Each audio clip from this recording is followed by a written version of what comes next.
answer the bell. Now let's go.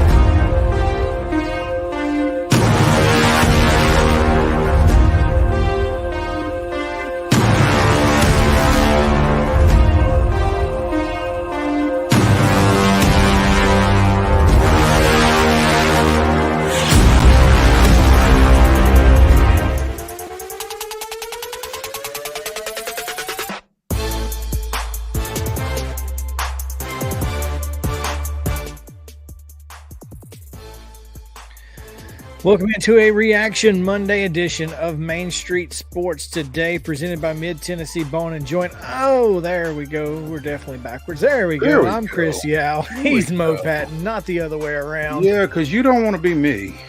Not today. Yeah. Maybe tomorrow. Yeah. Glad to have you guys with us here on this beautiful Monday. As I look out over my backyard, we come to you from our humble abodes, and it's green and lush, and the sun is shining here in southern Middle Tennessee. I think it's deceptively beautiful, though, Chris, because the temp here in Franklin is 44 degrees. So, We're at 45. I mean, you know me. I ain't trying to be cold. No, and it doesn't bother me so much, but 45 is kind of it's kind of okay if you got a long sleeve on and the sun is out, but that's about it. It could be worse, but looking out the window, it looks good, like you said. It does. It's so pretty out there. Mm-hmm. And we will take that. We'll take that for sure. Well, again, we come to you again from the Lee Company studio. This is Main Street Sports Today, presented by Mid-Tennessee Bone and Joint. Glad to have you guys with us. We've got a lot to get to today. It is Reaction Monday, and let me just tell you, there's enough to react to. That's the facts. Mo, we've got literally, obviously, men's and women's NCAA tournament brackets. NIT brackets are out. And by the way, the NIT is really interesting bracket. So looking forward to several games in that tournament. We've also got NFL free agency. Legal tampering is available today. Legal tamper. Yeah, legal tamper. That's an oxymoron, right? I guess. I mean, I guess they just don't have to be free agents, and for you to talk to them is the only thing that makes sense. I don't know exactly what that means, but I do know it is open today. Trading is available. It is all kinds of crazy stuff is going on right now in the NFL. Big news on the Lady Vols front we'll get to later in the show. We also have Middle Tennessee State women's basketball coach Rick INSELL set to join us here in just a few minutes, and looking forward to that because obviously we'll have Chip on tomorrow, but we'll want to talk about men's with him a little bit. We'll want to talk about baseball and softball, and we really felt like, Rick and his women had deserved their own full segment. So Absolutely. we give it to them today. Congratulations to them on their Conference USA championship, and we'll talk to him in just a few minutes. We've also got Joseph Sullivan, former Boston Globe sports editor, will join us, and college basketball aficionado. Super excited to talk to him about his thoughts on the world of college hoops and what the committee did yesterday and so much more. So no better day if you're a college hoops fan to tune in to Main Street Sports Today, because we're going to be talking about it all day long.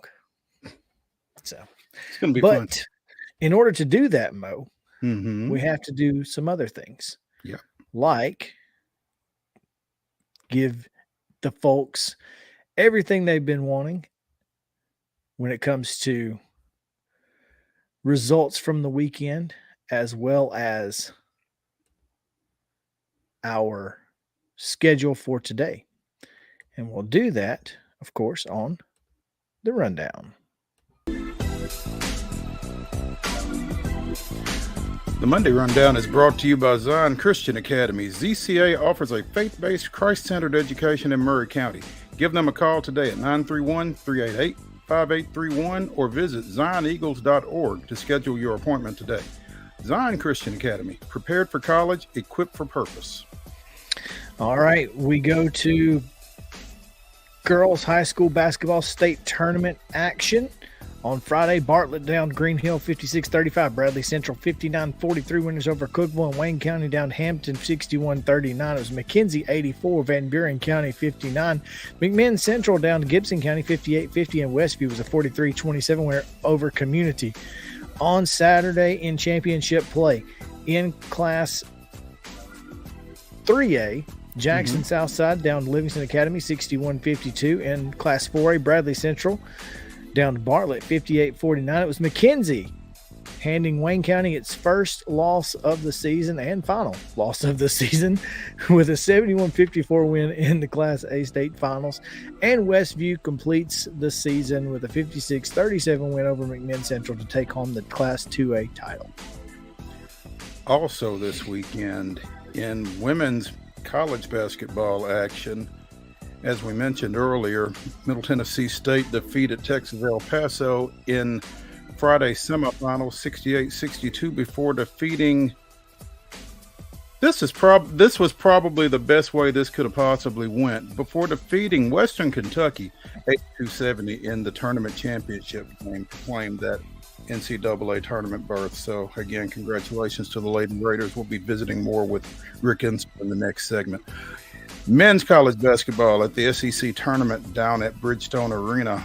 Tennessee lost to Missouri 79-71 in Friday action. Also on Friday, Vanderbilt defeated Kentucky 80-73 in the quarterfinals before falling 87-75 to Texas A&M in Saturday's semifinals. In college baseball action over the weekend, University of Tennessee swept visiting Morehead State 23-4, 6-0, and 6-3.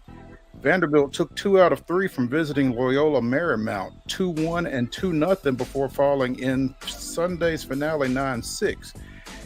Middle Tennessee State got the opener 2-0 over Evansville before falling by matching 5-3 scores in the final 2 games. Jaden Ham picking up that shutout victory on Friday, the Columbia Central shutout. Chris, off to you. Western Illinois takes 2 of 3 from Belmont, 5-2 and 6-5 before Belmont takes the Sunday finale 4-3. Mississippi State sweeps Lipscomb 8-2, 4-3, and 12-4. And Austin Peay takes 3 of 4 from Purdue Fort Wayne up in Evansville. A 9-0 win and 6-5, as well as a 4-2 win on Sunday, but Purdue Fort Wayne did get a 5-3 victory on Saturday. University of the Cumberlands takes 2 of 3 from UT Southern. It was 7-3, 19-4 before the Firehawks got an 8-2 win on Sunday. Cumberland sweeps Shawnee State 14-4, 16-4, and 10-0. And in junior college action, Vol State took 2 from Roane State, 9-4 and 4-2.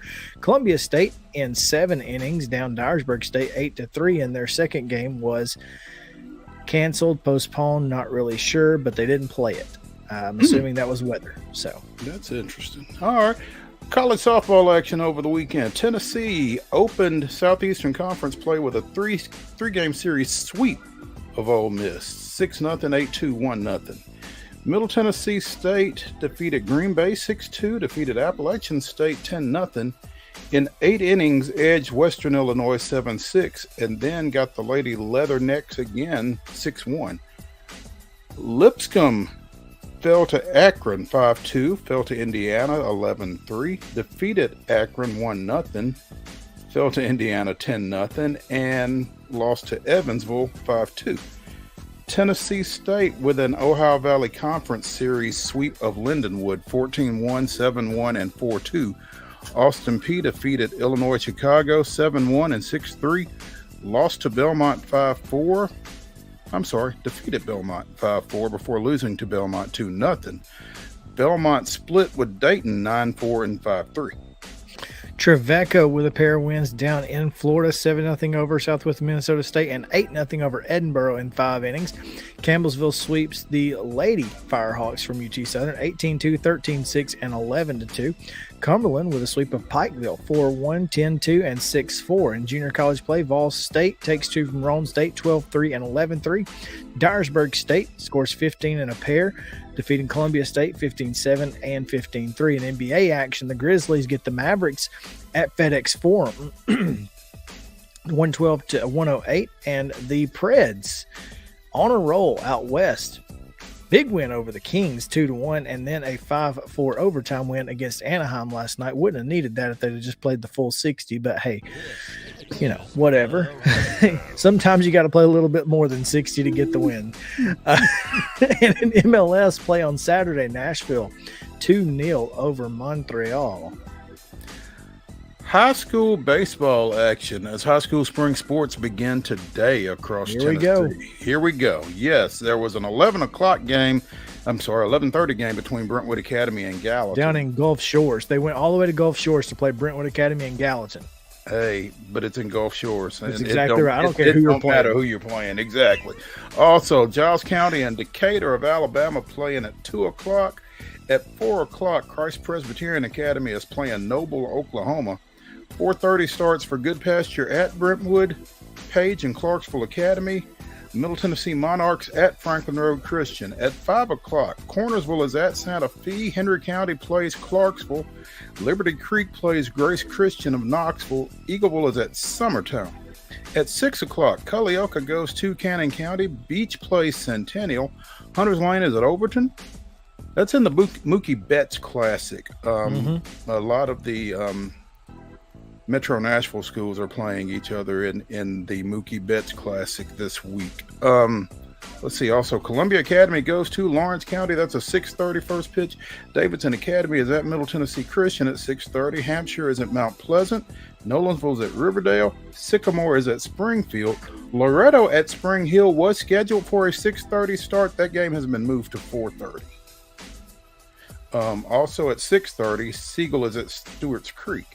7 o'clock starts for Columbia at Blackman, Station Camp at Wilson Central, Tullahoma at Oakland, and Portland at Ravenwood.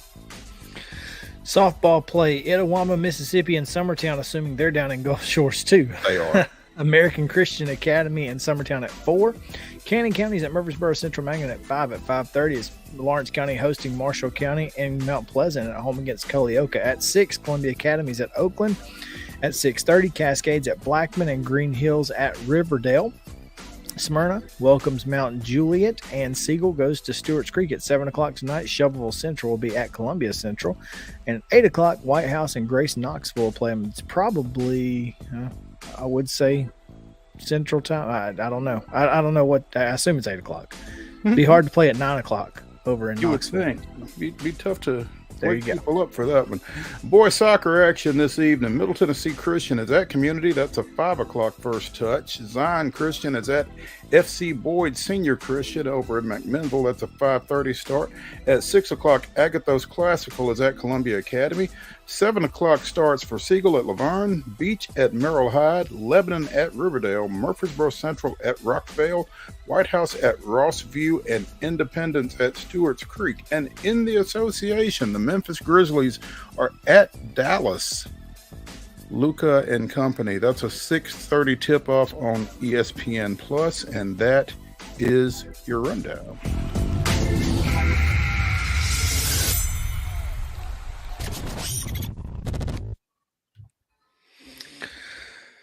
All right, Mo. We've made it. Congrats to us. To our top story.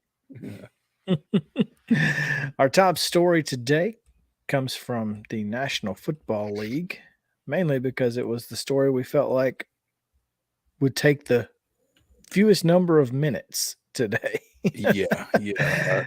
But it will take some minutes, but it won't take us to some other stuff that we considered for the top story. But the Bears are no longer at number 1 in the upcoming draft. And I'm a little surprised that it was Carolina. But apparently the number 2 choice was Las Vegas. So neither the Texans nor the Colts in the final push there to trade from the Bears. Now, that being said, Mo, Well, and Carolina, it might just be that that this was the best offer that the Bears had, well, and it's a I pretty can good see offer. it's in the words of McNeese coach Will Wade, it's a damn strong offer. They got 4 picks, including obviously the number 9 overall pick in this year's draft, as well as the second round pick this year, next year's first round pick, and a third round pick, I think, Second, second round in 2025. but wait, But there's wait, there's more. more.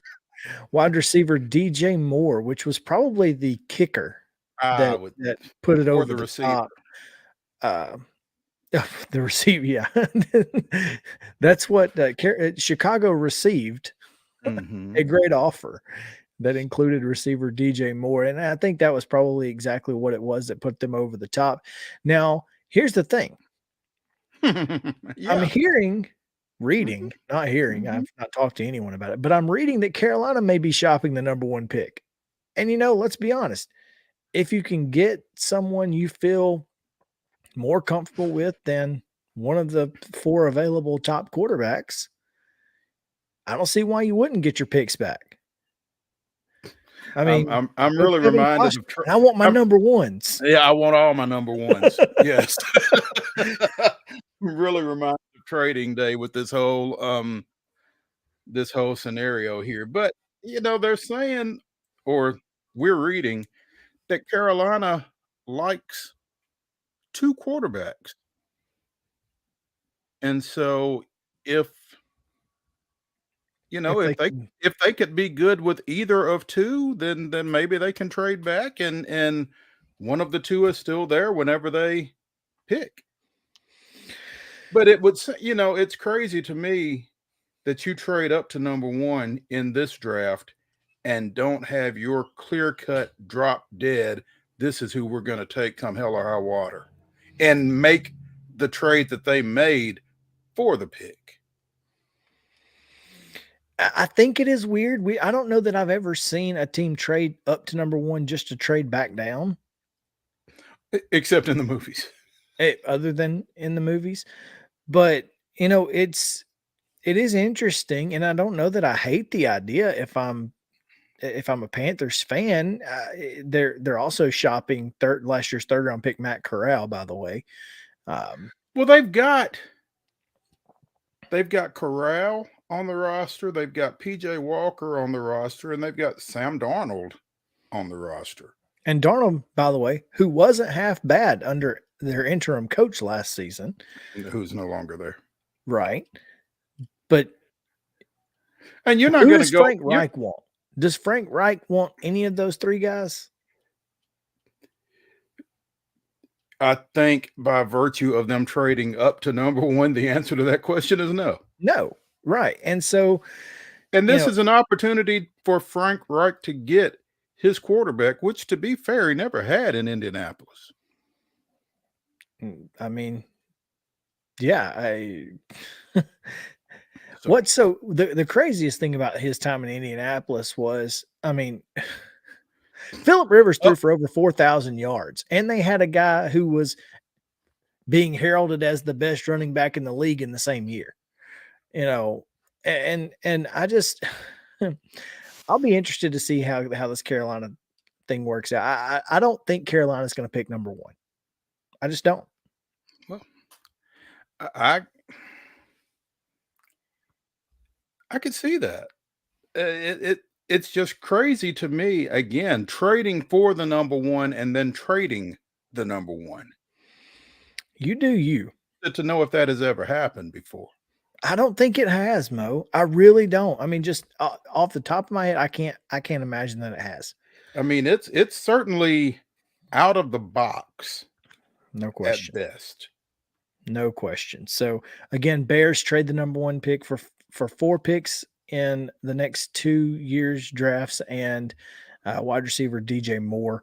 So Great trade for the Bears to get. Yeah, they still get a number 9. Capital. Right. And they got that draft capital. They've also got a second round pick out of it. They get a first next year. They get a second in 25. And they get a weapon for Justin Fields. Hopefully they don't need a tackle. We need as few of those to go as possible. So yeah, we need tackles to hang around. I mean, I feel like if Paris Johnson is still around at number 11, that's the no-brainer. Yeah. So no we'll see question. how that goes. Yeah. Well, let's take a break. We've got Middle Tennessee State women's basketball coach Rick INSELL standing by. So we will take our first break of the day. And when we come back, we will talk with Rick INSELL of MTSU's women's right after this.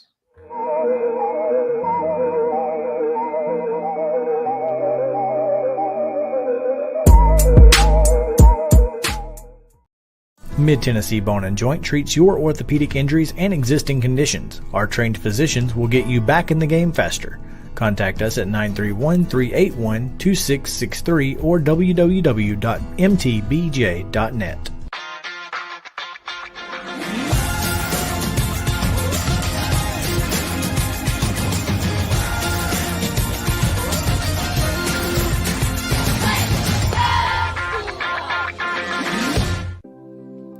Custom Stone Handler supplies over 600 distributors and suppliers with quality stone products. Along with River Stone, we produce and distribute over 100 building, landscape, and other bulk products. Our goal is to provide quality products, service, and partnerships to ensure our customers' success. We firmly believe that the measure of any person or company is how they treat other people and customers. Give them a call at 931-490-4990 or visit CustomStonehandlers.com. With Lee Company technology, the best handymen are hands-off. Lee Company techs have been using visual findings and other smart technology tools for years to add transparency and virtually take customers along.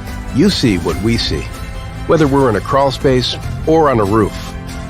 With Lee Company, technology helps us help you, no matter what's happening in the world or at your house.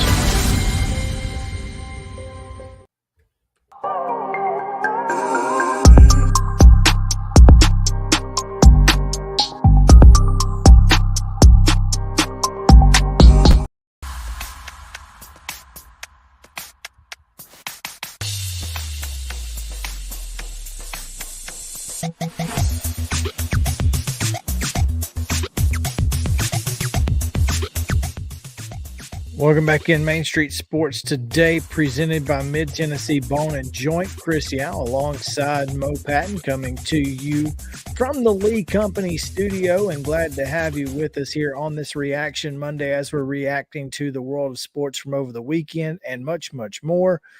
Have plenty to get to, obviously, Mo, but first things first, super excited to have an opportunity to talk with our next guest as he leads his Middle Tennessee State Lady Raiders into the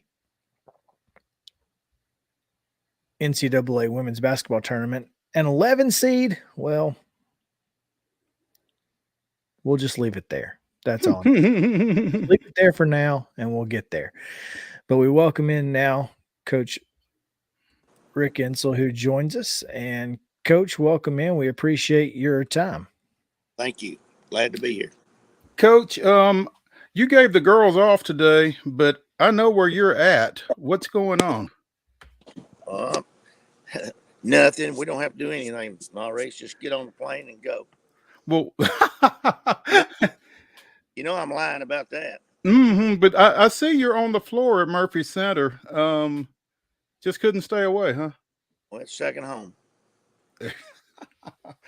Chris talked about the seed, Rick. You guys drew the number 11 in the Seattle 4 region, which is something else that's making no sense to me. But at this point, Rick, it's less about seeds and more about matchups and paths, isn't it? I mean, how bothered are you by the number next to your name at this point?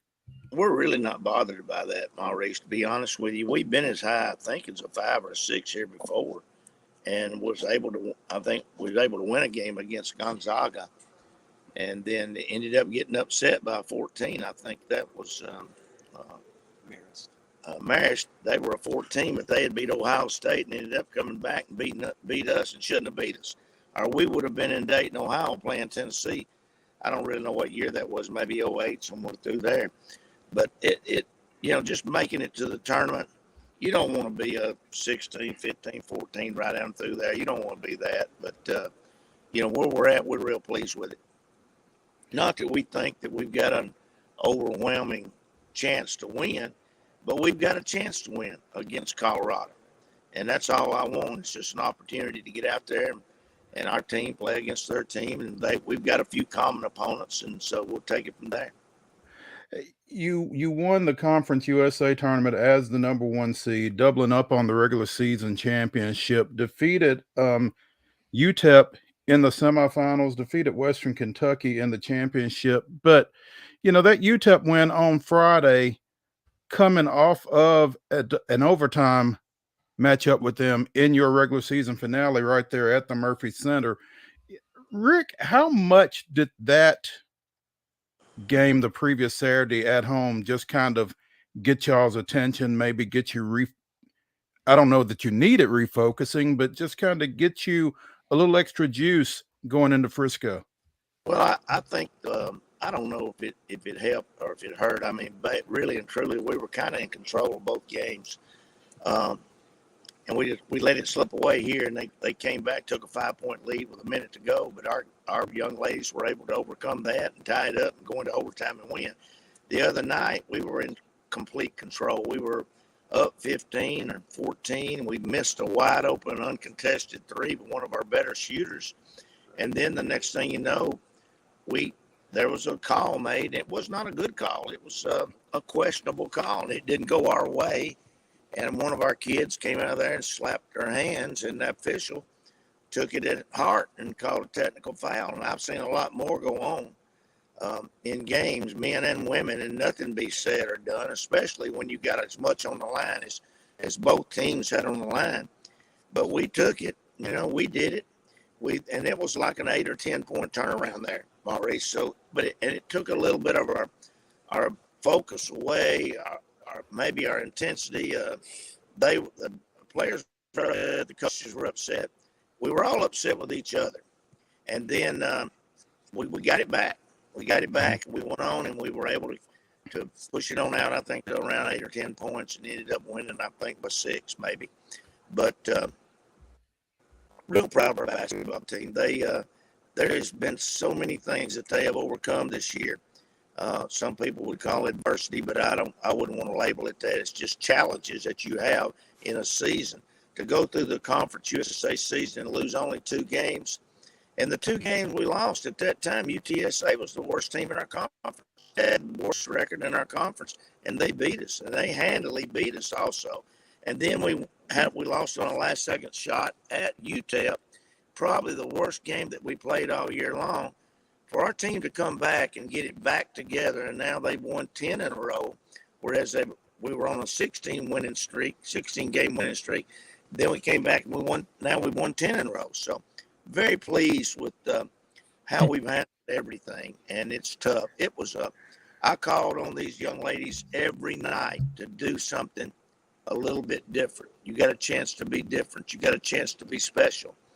And they rung the bell every time we asked them to do something. Well, if you match that 16-game winning streak, Coach, you will be national champions. So there you go. Well, to be honest with you, Chris, and don't take me wrong at this, it would not surprise me for us to be in the Final Four. We were in the Final Four, and you asked me, said, "Hey, are you surprised?" My answer would be no, because this little bunch that we've got, they accept every challenge. I mean, they don't get overwhelmed with anything. Rick INSELL, women's basketball coach at Middle Tennessee State University, joining us here on Main Street Sports today, presented by Mid Tennessee Bone and Joint. You know, Rick, as you look back over this season, I think we checked in with you right around Thanksgiving or right after you guys had been to Vegas, and you dropped that game to Texas Tech and bounced back and beat Missouri State to start that 16-game win streak. And we talked to you at that time, and you know, we had heard rumblings out of preseason camp that you felt like this team had a chance to be special. And for as long as you've been in this game, that's not something that you've said about a whole lot of teams, either at Shelbyville or at MTSU. What was it that made you feel that way? I mean, obviously you were right. I mean, to look at it, but what was it that you saw then that had you willing to say that? I think it was our practice habits. We came up the ramp, which is from our dressing room, and you walked down it many times and up it many times. We came up the ramp. When we hit the floor, we were ready to practice. Their focus in practice, their intensity in practice. And then when you take them to the weight room, the strength conditioning room, you don't see anything fall off. They're in there working to get stronger. I think also they're being able to get along with each other. They get along with each other off the floor. And then you go into the classroom. They had a 3.7 2 semesters in a row. And that's not with us pounding on them. That's with them going to class and doing the right thing. Being student athletes, you know, it's I've had teams where you couldn't put a shot collar on them and get them in a classroom. But this bunch, you didn't have to do that, you know. They, as a matter of fact, there's been a year or two that I've had 2 people on staff just hired to go and check classes all day long because, you know, if you're not eligible, you're not going to get to play. So, but I didn't have to do any of that. We didn't even have to check classes. They went to class. And so all of that you put together, and that's why I said it was going to be a special year. And I don't think that all the chapters have been written yet. I really believe that. I really believe going in that we can beat Colorado, and then I really believe that we can beat Duke at Duke. That if they would be the next opponent that we would face. Now after that, I haven't even looked, but I really believe we got a legitimate shot to go there and compete and even win games. Well, I just want to say, if that position of checking classes comes open again, let me know. You might not want that though, you know, but well, if I got to check 8 o'clock classes, yeah, you're right, I might not, but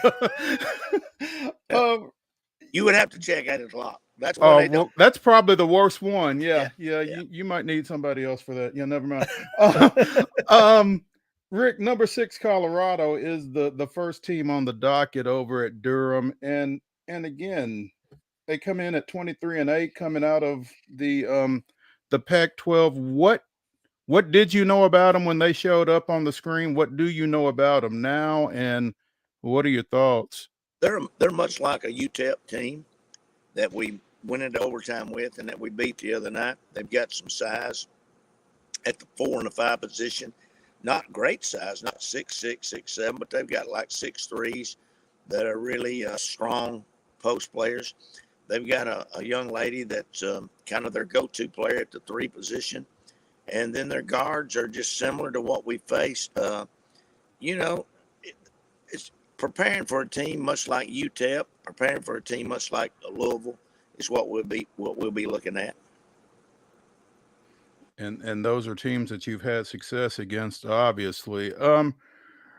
Rick, this team has really been fun to watch, and I've been fortunate enough to be able to do so on a few occasions this season. But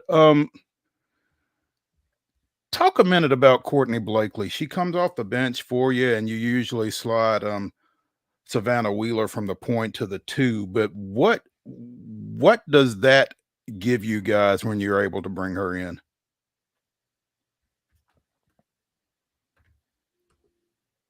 Hello? Rick, you still there? Sounds like we may have. We did we lose something? He may not be able to hear us. I'm not sure. Doesn't sound. Yeah. Yeah. We'll see if he is able to get back in. But how about that quote, Mo? Would not surprise me if we were in the Final Four. Yeah, and again, this is a guy who's not given to that kind of hyperbole, man. He doesn't say that kind of stuff lightly, just like he didn't say earlier this year or in the preseason that this was a team that could do some special things. He's more likely to tell you what a team isn't capable of than what they are capable of. So for him to say that back in September, October, even really should have been a warning for some folks. Yeah, that's what's so crazy. You know, this team has been really good all year long. You know, we talked about that trip out to Las Vegas, and they competed out there really, really well. Yeah, I mean, this is a team that has an opportunity. They've grown into, you know, a really solid team. But, you know, we talk about it all the time, especially undefeated teams. Do you want to lose midseason and kind of, you know, get that focus back? It seems like, you know, obviously it was a positive in the long run for this MTSU team, who, by the way, dropped out of the AP Top 25. They dropped out of the AP Top 25 after winning the tournament. That's correct. Okay. That makes sense. Tennessee is at the 23 spot, I believe, is what I saw. Teresa, so after extending their winning streak to 10 games. That's correct.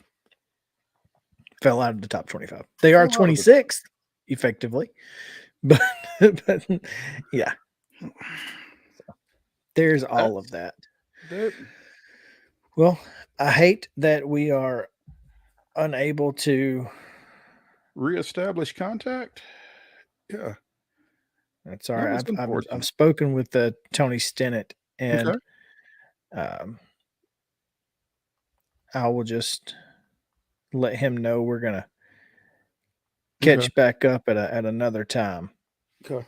And I hate that we didn't get to send Rick off properly, but that's right. Obviously want to wish them the best of luck as they head over to Durham. I think their games are Saturday, Monday. They will play Colorado on Saturday at 7:00, and that game can be seen on ESPN News, apparently. That's 7:00 Eastern, by the way, so that's 6 Central. Yes. Sorry about that. We have a question about the women from Vandy Chris. Okay. He was asking about the women's NIT bracket that has been announced. The first round matchups. Let's see. I'm trying to get to all of them here. Doesn't.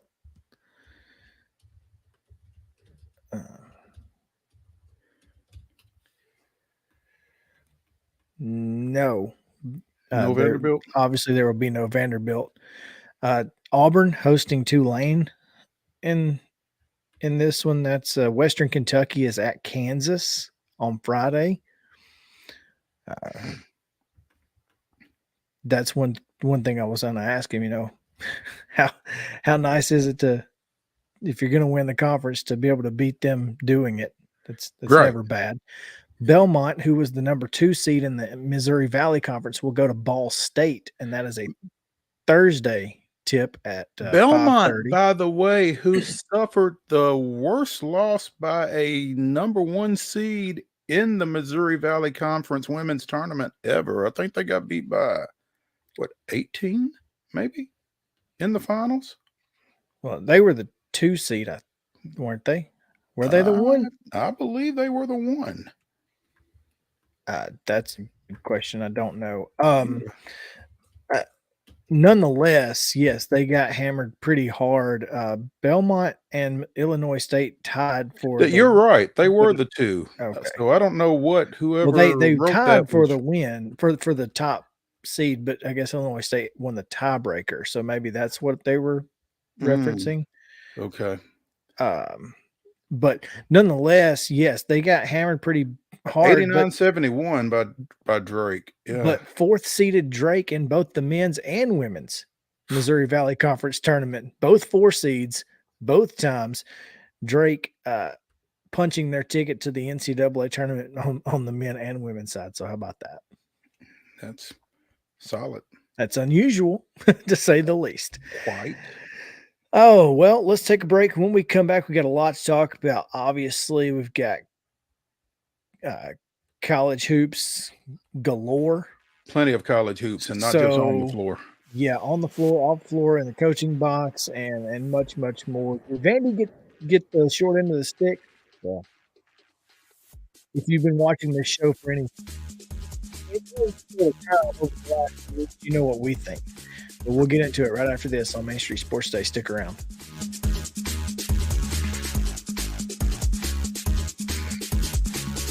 Mid-Tennessee Bone and Joint treats your orthopedic injuries and existing conditions. Our trained physicians will get you back in the game faster. Contact us at 931-381-2663 or www.mtbj.net.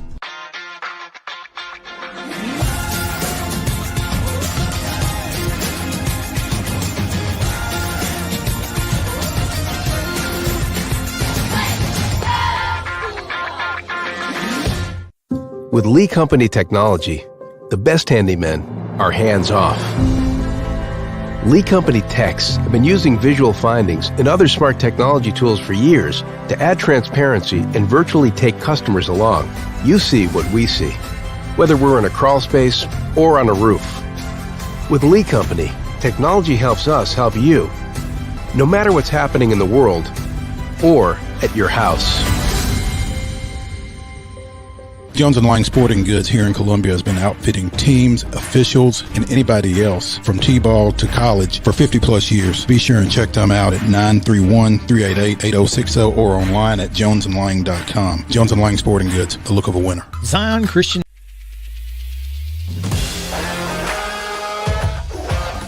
Hockey in Music City just hits different.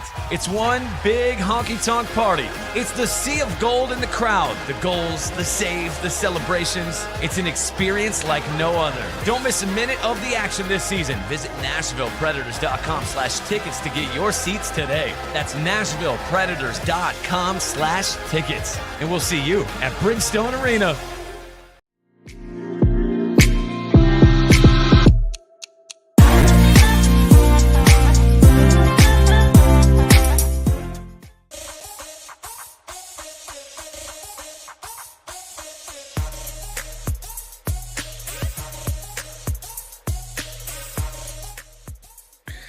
We're back here on this Reaction Monday, presented by Mid-Tennessee Bone and Joint is Main Street Sports Today. We are coming to you from the Lee Company studio, and we will continue to do that all week long. Wednesday, catch us live at Murphy Center with, of course, the boys state basketball championships that will be taking place at the Glass House. Thanks to our friends at Jones & Lang for putting that together and helping us be out there. As Independence will be playing at 10 a.m. on Wednesday, and Giles County during our show on Thursday at 2:45. So we'll be there for those two games, and then we'll see what happens. If we need to come back, we will. So there you go. But until then, Mo, it is Monday, so we need to react to more from around the world of college hoops. Plenty of it to react to, as we said on the other side. But let's start with off the court news. Well, at least on the sidelines, as Hotty Toddy has its man. Gosh almighty. Yeah. I don't know that it was any great limb that we went out on, but we started discussing Ole Miss and possibilities, and I think it was actually me, Chris. I'm going to take full credit for saying somebody's going to hire Chris Beard. And sure enough, he's headed to Oxford. And it's to the consternation of many. And I'm not sure I understand it, Chris, because whatever took place that resulted in his contract being terminated at Texas resulted in no legal charges. Charges were dropped. And I'm not trying to defend whatever took place. And, obviously there was something, but I don't understand. And maybe you can help me understand how long is someone supposed to, what is the penance for being involved in a domestic violence issue when there's no legal ramifications to come out of it? And I get that just because charges were dropped doesn't make him innocent. It doesn't mean nothing happened. Surely something happened. But I mean, who is supposed to figure out what Chris Beard's penance is, or anybody else's in that situation? What's supposed to happen? I am truly baffled over what the penalty for that is supposed to be when there are no charges in particular. Yeah, I have to think now. This is a complete assumption on my part. I have to think Ole Miss called Texas and said, "What did your investigation find?" I have to think they interviewed his former fiance. I don't know. I have to think that he interviewed. I think that's a role. And I wish I knew if it was fiance or former fiance, because that would help me with some clarity, to be honest. Because if they're still together, I feel differently about it.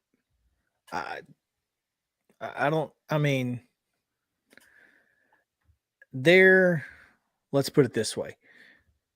Domestic violence cases almost overwhelmingly end up with the two parties remaining together, at least after the first instance. It's almost 100%.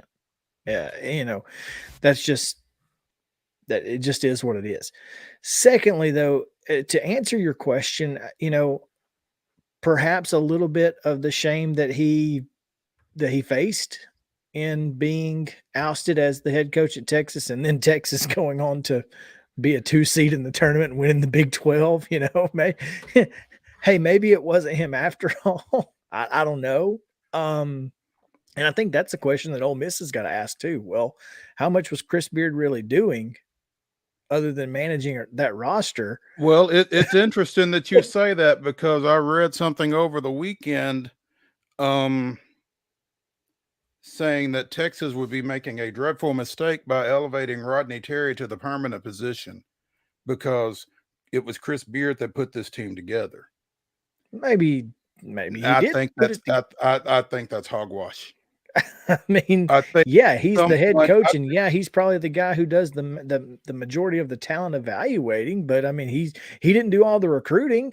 He didn't do all the recruiting, and he certainly didn't do all the coaching from a certain point. Clearly, So, I mean, I think it's something to ask. It's a question that you can ask if you're Ole Miss. What can we reasonably expect if you're an Ole Miss fan? How quickly can you expect success? How quickly should you expect success?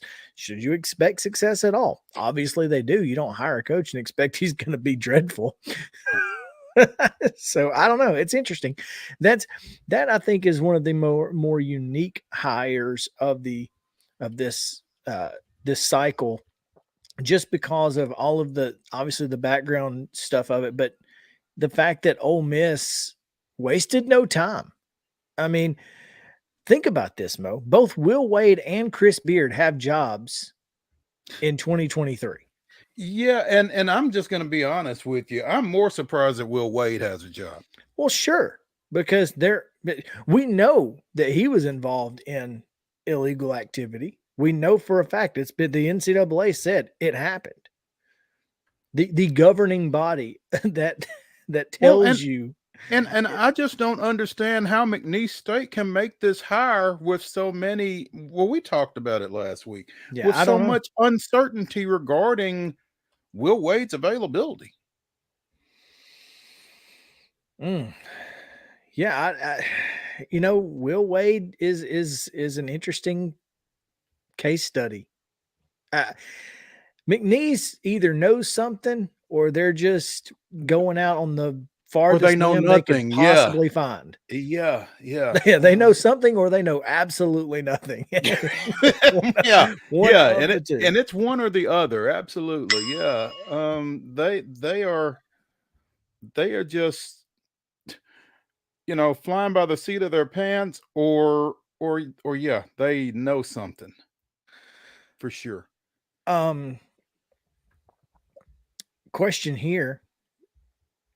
Any thoughts on Chris Jans possibly walking away from Mississippi State to go to Wichita State? Now, I haven't heard that, but I've heard conflicting. And again, I'm not talking to anybody. I just read a lot of stuff. Sure. I'm probably on social media more than is healthy, but I saw somewhere that Jans had been sniffing around at Wichita State. He was a former assistant over there.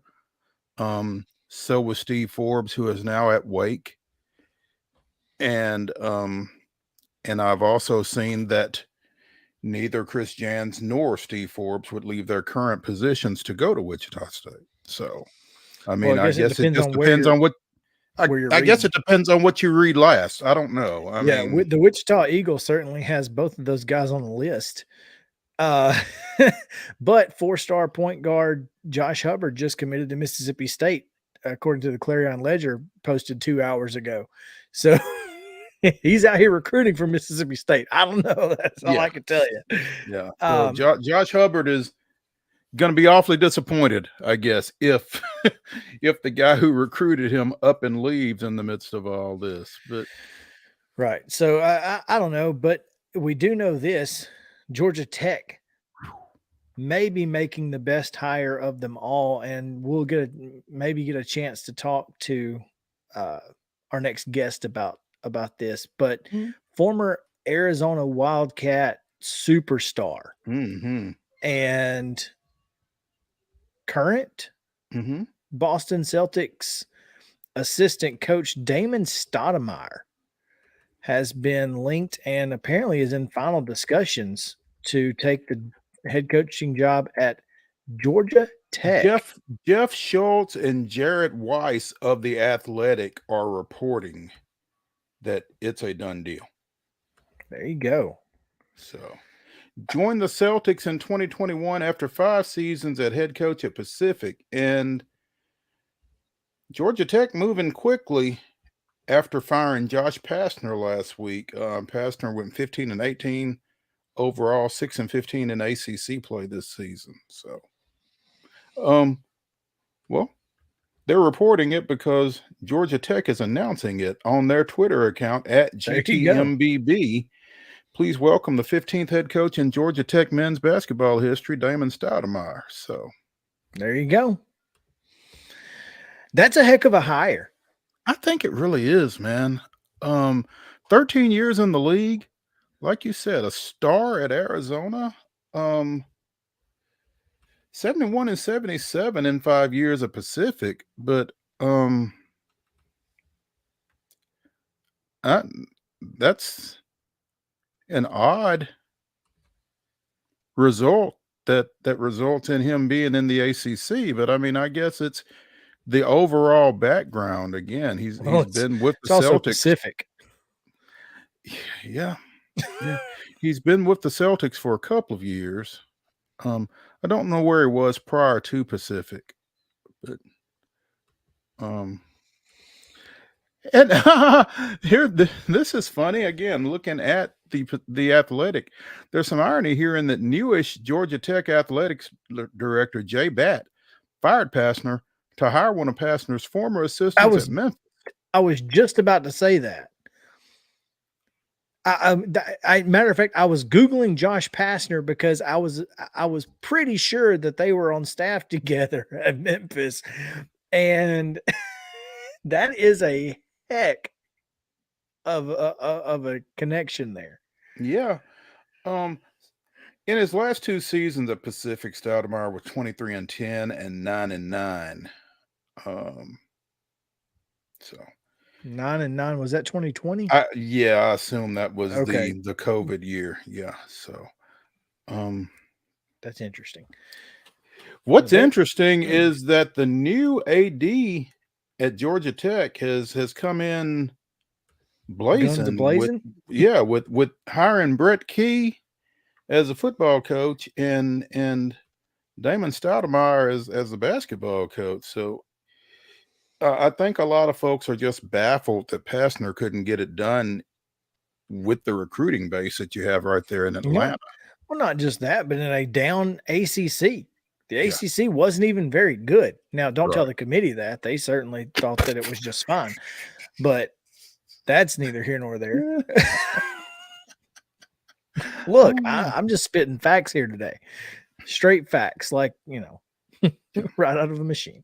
There you go. And it is interesting that Georgia Tech couldn't get it done. Like you said, they're right there in the middle of Atlanta where the players play. I mean, gosh, I don't know what more you could ask for.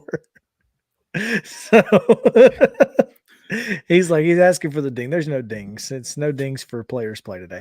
But anyway, speaking of facts, let's get to it real quick. Despite winning 10 of their last 12 in SEC play mode, and they finished 4th in the conference, 6th overall seed in the conference tournament, Vanderbilt left out.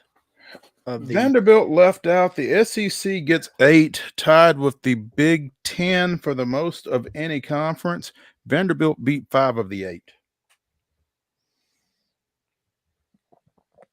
I don't really know what more they could have done in SEC play. Obviously, you can look back at Grambling State. You can look back at VC. You can look back at who was the Southern Miss. But you can also do exactly what I said, Mo, and look at all 3 of those schools as all 3 won their conference regular season titles. All 3 of them. Now, I know that it's the SWAC. I know it's the Sun Belt. I get that. I'm not naive to think that those losses are somehow, they shouldn't be taken into consideration. But the fact is this: if 8 teams from the SEC were good enough to get in, and you were at least tied for the 4th best team in the league, I don't understand it. I just don't get it. Now, and as has been pointed out on Twitter, that first 4 game between Mississippi State and Pittsburgh is going to be really tough for Vanderbilt fans to watch since they beat both of them. No question. Joe Sullivan is in our stream now, so I'm not sure exactly how he got here, but hey, that's okay. He's here. Listen, we're talking college basketball, so I don't think there's anybody that we'd rather be doing it with than Joseph Sullivan, former Boston Globe sports editor. And it's funny because my tweet, Joe says, now we have you coming up. He's probably here to tell us how wrong we were. And so tell us a little bit about what your thoughts were on the your initial thoughts on the Field of 68. Yeah, so I don't have too many problems with who got in and who was left out. I do think that when you get down to the last few teams, 5, 6, 7, 8 teams, it's going to be very easy to find flaws in all of them. And so then you're picking and choosing what flaws are the least important to you. And that's where Vanderbilt sort of got stuck. I think you make an interesting point about them finishing high in the SEC and 8 SEC teams getting in. But I do believe that the conference record and conference standing are not taken into consideration. It's all about the full body of work and where you stand in the metrics. Now, Chris Reynolds, the selection committee chair, was on TV yesterday, and he said the metrics that are used it's by individual choice. So you could have a person on the selection committee who likes net, or someone who likes KenPom, and so that's where the subjective part comes in. And I know Vanderbilt fans have talked about how well they played at the end of the season, and they really did. And that's not taken into consideration anymore. It used to be like your last 10 games were important. Mm-hmm. However, Chris Reynolds on TV explained why they didn't pick Rutgers, said, well, we don't think they're the same team they were earlier in the season. They're not playing that well at the end of the season. So it's a little bit of a contradiction there. And I can understand how Vandy fans got real excited. I could see it and feel it, and with good reason. And it's, but it just they can't afford to lose some of those games earlier in the season. And not only just, if they had beaten VCU or NC State, that would have been huge. Those two games too. Either of those would have made a massive difference in this conversation, I think. And I'll tell you what, it can come down to one play. Being originally from New Jersey, I have a lot of friends who are Rutgers grads and Rutgers fans. And you could make the argument that Rutgers was eliminated because Minnesota threw in like a 35-footer at the buzzer 2 weeks ago to beat them. If they defend that correctly and the shot misses, Rutgers rather than Nevada would probably be in the field. It can come down to one play like that. It's crazy how that works. Former Boston Globe sports editor Joseph Sullivan joining us here on Main Street Sports Today, presented by Mid-Tennessee Bone and Joint. And Joe, you may have heard us talking earlier, I'm not sure, but Georgia Tech has announced its hiring of former Boston Celtics assistant Damon Stoudemire as its new coach. I don't know if you had an opportunity to be around Stoudemire while y'all were both in Boston, but what's your initial reaction to that hire by Georgia Tech? Well, I think it's interesting, and I like it. I was not around him, but I know a little bit about him. Obviously a great college player at Arizona, and an NBA Rookie of the Year, so he has a great player resume for sure. And then he was a key assistant for Emi Udoka with the Celtics. In fact, he was really the number 2 guy, and they sort of jumped him and gave the job to Joe Mazzulla. And that could factor in here too, if you're thinking about it, that he feels he was overlooked for the head job and he was looking for a better opportunity. He did do well at Pacific, which is in the West Coast Conference with Gonzaga, and it's a tough job. Stockton, California is not at the beach. It's not Pepperdine. And he's a little bit below 500 there, I think, in 4 years, something like that. And but he has a great rep among the people connected to the Celtics. He has their respect, and they think he's very good. So an interesting hire by Georgia Tech, and sort of not obvious, right? So that makes it interesting, don't you think? Yeah, very much so. Very definitely not obvious. Kind of came out of left field. But I mean, in this day and time, sometimes you gotta shake some things up a little bit. It seems like. So. Well, Georgia Tech certainly seems to need to. They're in a rut. We can all remember when Kenny Anderson, who now coaches at Fisk, playing for Georgia Tech, and they were a Final Four team with. After that, with oh my God, why am I forgetting his name? The guy that played with LeBron in Miami, Chris Bosh. Chris Bosh. It took him to the Final Four. So there has been great success at Georgia Tech, and so I can understand why people would want to try to seek that again. Absolutely. Yow? Joe, I'm looking into, and my thought was, I wanted to get your thoughts on this, on the tournament bracket, because we haven't really talked much about it. We did talk a lot about the coaches, but you mentioned it, I think, yes, one of your first tweets after it was over, talking about matching up these mid-majors, VCU, St. Mary's. That's a little ridiculous, is it not? I mean, especially in a year like this where we've seen so much parity among college basketball. Why would you? I mean, it kind of lends itself to the conspiracy theorists who say, you know, the NCAA really does protect its bell cows. So, we should tell listeners I am biased toward mid majors and underdogs in Well, we general. all are. And well, here we are anyway. Yeah, and so I come from that perspective, but it drives me nuts. I had a friend of mine text me like seconds after I went up. He goes, "I can hear your groan from over here in Houston." He's in Houston, Texas, and yeah, he's right. I did groan when I saw the San Diego State Charleston one go up first. And I said, "Why do they do this?" And then there's the VCU St. Mary's is the other one it's just like one less loss for power conferences is how I look at it. When you put these good mid majors against each other, they all are capable of winning a game or two, and maybe more in this tournament. And it is. I just don't like it. It's more interesting to me if they were playing a Big Ten school, or these mid majors are playing a Big Ten school or Big 12 school or an ACC school or SEC. Just more interesting to me. That's what makes March Madness March Madness. Yeah. But I don't think, I think the committee, it's so crazy and what they have to do in such a short amount of time. I find it hard to believe it's on purpose. There's a lot to do. Can you really think that deeply? People always talk about like they look for these matchups, sometimes even looking ahead to the second round.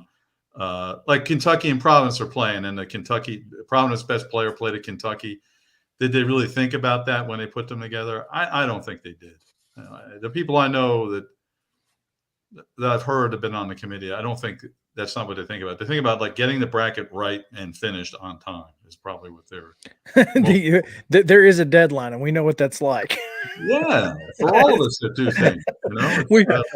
There have been times I have not thought just to get something in on deadline, and then you go, "Oh crap." And it kind of shows sometimes. Yeah. Joe Sullivan. No, that's a great point. Maybe this shows that they did this. It shows that that's maybe one of the reasons. Good point. Absolutely. Joseph Sullivan, former Boston Globe sports editor, joining us here on Main Street Sports Today, presented by Mid Tennessee Bone and Joint. Joe, we kind of had some talking points that we wanted to get to as we discussed college basketball and the tournament. And one of those, Chris, is Vols headed to Orlando, which everything that we had seen all along pointed them to Greensboro. I wonder how they played their way out of that. Yeah, well, it again, the end of the season was they played their way out of it. There were 4 now, right? Mm-hmm. And they were at one time we were talking about them for a 1, then 2. Now for certain it was going to be a 3, and they fell all the way to a 4. So you use your leverage when the further you fall down. It is, but I had to make a quick check just to see where Duke is. Who's a 5, but they're in Orlando too. Yes, in fact, Duke and Tennessee would play if seeds hold. Yeah, so there you go. Thank you for getting me into the right bracket there, Mo. It is. I don't see how Vols fans can be optimistic no matter where they're playing based on how this team finished and without Ziegler. They have enough offensive problems without having like their most creative player not being there. And I will say, well, I think they'll beat Louisiana. I've seen Louisiana play a little bit. I don't think they're good. They have a big guy, like a 6'10" guy who went to Nevada originally. He was a McDonald's All-American. He was a huge recruit at Nevada. And then when they changed coaches, he transferred to Louisiana. Jordan Brown, I think his name is. He's good, but I don't think they have a great overall team to be able to beat Tennessee. But then here comes the problem in the second round. Duke is finally playing like Duke, and they're playing as good as anyone in the country right now. And I know that's really sad to hear for Duke haters. I will also say this: Oral Roberts, who I've seen play, I love them. And I was prepared to move them along to the Sweet 16, whatever bracket I filled out, until I saw who they got in the first round, a team that's playing so well. And so I think Oral Roberts, that's really disappointing matchup for them. I don't think they're going to be able to beat Duke. And I think Duke, go ahead, Mike. I'll tell you, a lot of UT fans are going to be happy to hear your optimism regarding the Vols in the first round. Chris and I were having this conversation off air prior to the show. I think Tennessee is the trendy pick for the 13 upset on a national basis, I think. Yes. And I can see how that could be the case. But Chris has a heck of a stat. Yeah. No team that ranks in both offense and defensive metrics, not adjusted, just offense and defense, that is 75th or worst, or worse in both of those, has ever won a tournament game, and they are both worse than 75th. So, hoping that Tennessee doesn't screw that one up. They just overwhelm them in talent, and they have people who can guard their big guy. Euros. You've got Plavsic who can guard the big guy. So at this, I don't think let him stay on the floor. Well, there's that. But that being said, I mean, I feel like you said, the talent level is just going to be overwhelmingly in favor of Tennessee, and they will be hard pressed to mess this one up. But of course, that's exactly what we all say, the famous last words. So there's that. But I would say this, looking at it real quick, I would say every other 13 looks like a better chance to pull the upset in Louisiana, in my opinion. No, I agree completely. That, it's interesting because the 12 seeds were really, really tough this year, and you're a mid-major guy. Who's the mid-major that you are out? You had Oral Roberts. Now you got to pick somebody else. Who's the one you're really most excited about? This is not. I do think the VCU will beat St. Mary's in a 12-5.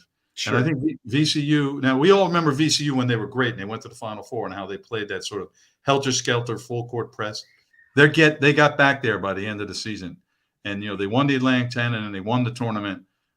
Very dangerous team, VCU. And St. Mary's, I think, is declining as we get to the close of the season there. But they're very opposite, so it's an interesting matchup. But I am, Chris and Mo, I have one game I'm pointing to that I really think is an upset. Would you like? It's not a 12-5, though. We'll take any mid-major or upset that you like. Well, I like Colgate. And they are statistically the best shooting team in the country. And they average way over 80 points a game. This is not like you would expect a Colgate to be like a Princeton, walk it up and run the shot clock. These guys go get it. They share the ball. They think there might be second in the nation in assists as a team. They move the ball well. And Texas, they won the Big 12 tournament, so I have to give them respect. But there's something that bothers me about Texas in the sense that the pieces don't fit together right. It always seems to me like the wrong guys are taking the shots. And I think Marcus Carr is selfish, the point guard. He has the ball too much. And I think if a selfish team, Texas, playing an unselfish, good shooting team like Colgate is a recipe for an upset. Well, I can just tell you this. If that happens, it will be much to Rodney Terry's detriment, because I think Texas is looking for a reason to not make him the permanent successor to Chris Beard, and this would be it. You're absolutely right, and I've heard the same type of information that they are looking for a reason not to bring him back. So hopefully for him, this doesn't happen to him. Yeah, because I certainly wish him all the best, but. I just think Colgate's a really formidable opponent that's being overlooked. Joe, winners and losers. The biggest loser in the first round it's pretty close for me. What do you got? But number one is Iowa. You get an 8 seed, but you got to play Auburn in Birmingham. Like, I don't even know how that happens.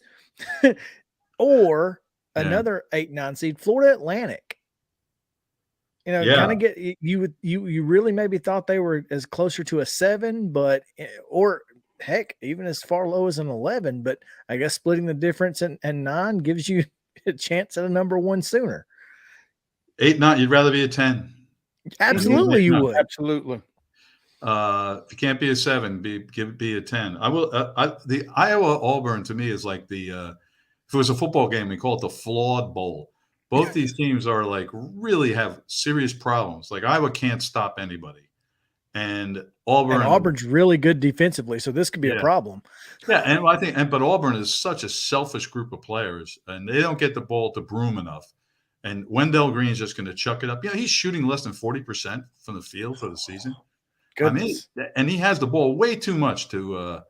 Jalen Williams should get the ball more. The night they played, they got beat by Vanderbilt. I was there, and every time Jalen Williams got the ball, he scored. But prying it out of the hands of Wendell Green is really a tough thing for him to do. So it's I don't like either of these teams, and I love how Iowa plays because I think more teams should play fast. But I think their opponents shoot like I'd have to double check it, but I think it's like an area of 47% shooting they give up. It's almost that's wow. It's way too much. So they're both flawed teams in my mind, and I think that just Houston will take care of either one in the second round. Chris, you say that Florida Atlantic's the biggest loser. I think Memphis is for having to play Florida Atlantic. I mean, that's a good point. As well as they played in the AAC tournament this week to draw that team as a 9 seed. That's unfortunate. That's tough. And then, whoever wins that game has to play Purdue. Now, I think Memphis can give Purdue some problems. Yeah. If they play the way they played this week. You picked Memphis over Gonzaga last year, and you were darn close to getting that one right. So I'm not saying anything about your assertions of 1 cent Penny Hardaway. Yeah, I'd like to see that. He's been up and down. Obviously, they bailed on that UT game at Bridgestone last year, but I'd like to see him do well. I have issues with how he got the job, but he's there. So let's see what happens. And like I said, they played really well this week in the AAC. So we'll see if they can carry that over. But again, tough assignment right out of the box against FAU. So FAU, so I've seen them a few times, but it's like I saw both their games against Middle Tennessee, and then the games were like opposites. Like and Middle Tennessee really did a great job against them at home and beat them, and then FAU took care of them there. But again, they rallied late, Middle Tennessee, to almost win that game. Excuse me. But then that game they played against UAB on Saturday. I'm a huge Jelly Walker fan, so I'm there pulling for Jelly Walker, and they just took him out of the game, and it was over. It was over in the first 10 minutes, that game. So FAU looked great on Saturday, winning their tournament. I've seen them not look so great, losing to Middle Tennessee and sort of letting Middle Tennessee rally back into the game in the semifinals. But so I guess I'm torn on FAU. Mo, I know you like them, huh? I've not seen them a whole lot. I just kind of like the mid-major. They beat my guys. So and you feel like, as good as Conference USA was, the best it's been since the departure of Cincinnati and the Memphis and the others. Yeah. You feel like winning this particular iteration of Conference USA has to count for something, and they did it from post to wire. So you got to give them credit for that. You want to look how far the league that has fallen. The Atlantic 10 champion gets a 12 seed. I thought about that when it happened. Remind me who that was, because Virginia Commonwealth. Yes, yes. 12 seed. That's they're the only bid that league didn't get an NIT bid either. So although Dayton was saying they turned it down. Excuse me. That really shocks me. Like you said, the A10 getting a 12. Yeah, so St. Mary's, in a similar sense that Memphis should be upset they're playing Florida Atlantic, St. Mary's can't be wild about getting their 12 being VCU. Especially after their performance in the conference tournament. Yep. They looked pretty bad in that game. So that game was over 5 minutes into it. Yeah, it was quick. So yeah, they're not super excited either. So this is a tournament that to me feels like it is absolutely wide open. Alabama with their guard play can obviously win this thing, and as well as they're playing right now, they certainly have turned it on. And but really, there's not a team in this tournament that you go, it's, they're going to be in the Final Four no matter what. Yeah, I would agree. Even, you look at Purdue, they're the number one seeds. Like Purdue has those freshman guards. They haven't experienced this. I know they've been through a full season of 34 games, and they're talented, but you got to wonder. Kansas has certainly shown themselves vulnerable at times this year, and Houston, questionable offensive team, and their star got hurt. He didn't play against Memphis on Sunday, so Sasser. So they need him if they're going to win a national championship. And Alabama, I think they are the strongest of the three, deservedly so, overall number one, and they're going to be tough to beat. But we could see them. They've had a couple of games this year where they really shot poorly from three, and that's when they're vulnerable. It's just they have so many guys that do it, though. It would take a lot from them to have another games like that. Joseph Sullivan joining us here on Main Street Sports today. We appreciate you taking some time with us, man. It's a fun time of year. It doesn't get better than this right here. Yeah, so I got to go pack. I told you guys last time. I'm on my way to Dayton, Ohio tomorrow morning, and then I'm going to stay up there, and then I'm going to Columbus for the games there. Man, that's sweet. Enjoy it, man. Enjoy it. We'll probably try to catch up with you next week and just see how your trip went. Absolutely. Just anytime. Great being on. Thanks, guys. Thank you. All right. We'll take a short break. When we come back, some Lady Vols news and the NFL quickly. So stick around. Main Street Sports Day, presented by Mid-Tennessee Bone and Joint, comes back to the Lee Company studio right after this.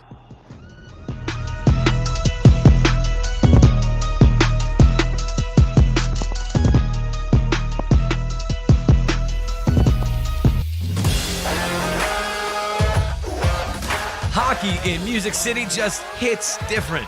It's one big honky-tonk party. It's the sea of gold in the crowd. The goals, the saves, the celebrations. It's an experience like no other. Don't miss a minute of the action this season. Visit NashvillePredators.com/tickets to get your seats today. That's NashvillePredators.com/tickets. And we'll see you at Bridgestone Arena.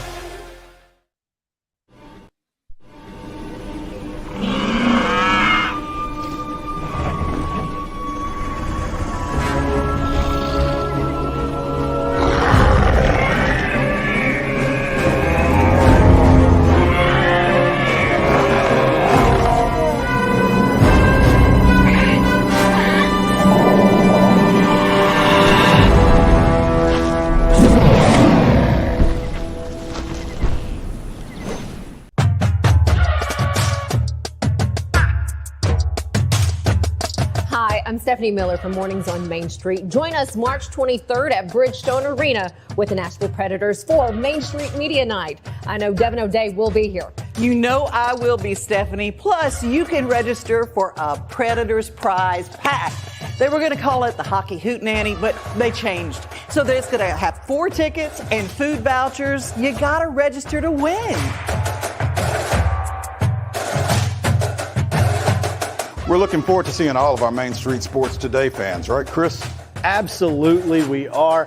And we could not do this without, of course, our owner, Dave Gould, and our friends here at Smashville.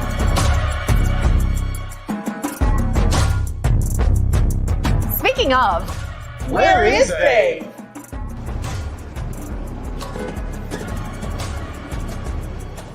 We will see you March 23rd for Main Street Media Night. Let's go, Preds!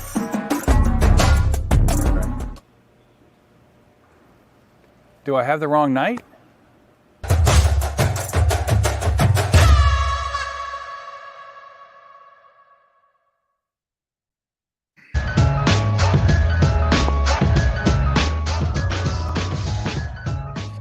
Welcome back in Main Street Sports Today, presented by Mid-Tennessee Bone and Joint.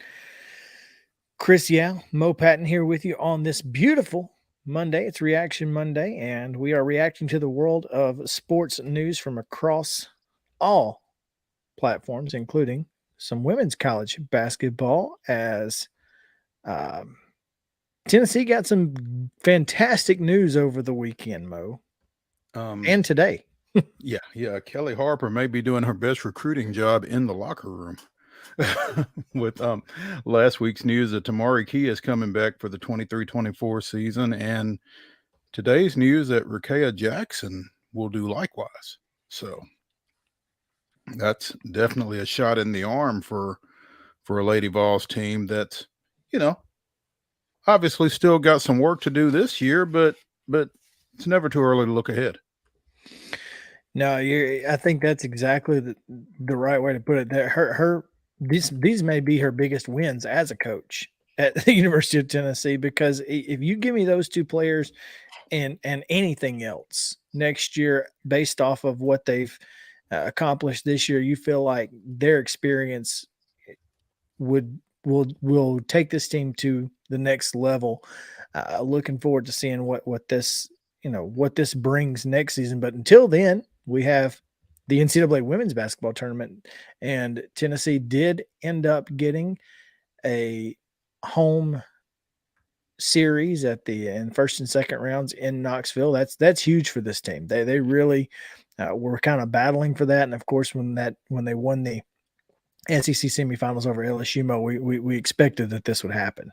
Yeah, you felt like I think the NCAA probably wanted to make UTA host team, to be honest. I mean, sure, just from an attendance standpoint and that kind of thing. It'll be a great turnout there. You'd think. They've got St. Louis in the opener, a 4-13 matchup there, and then they've got Iowa State and Toledo coming in there. It's interesting. Middle Tennessee State and Toledo played, I think, in the quarterfinals of the women's NIT last year, and now both those teams are in the NCAA's. Toledo as a 13 and Middle as an 11. So they both were able to kind of use the women's NIT as a springboard into a successful season this time around. But yeah, Tennessee finally beat somebody of note, I guess, knocking off LSU in the quarterfinals of the SEC tournament. And so, I'm sorry, the semifinals. Yeah. Before losing to South Carolina in the championship game. So, and again, Charlie Crean had kind of laid that out for them as the path that they would need to take to being a host team in the first and second round, and they were able to pull that off. So, yeah,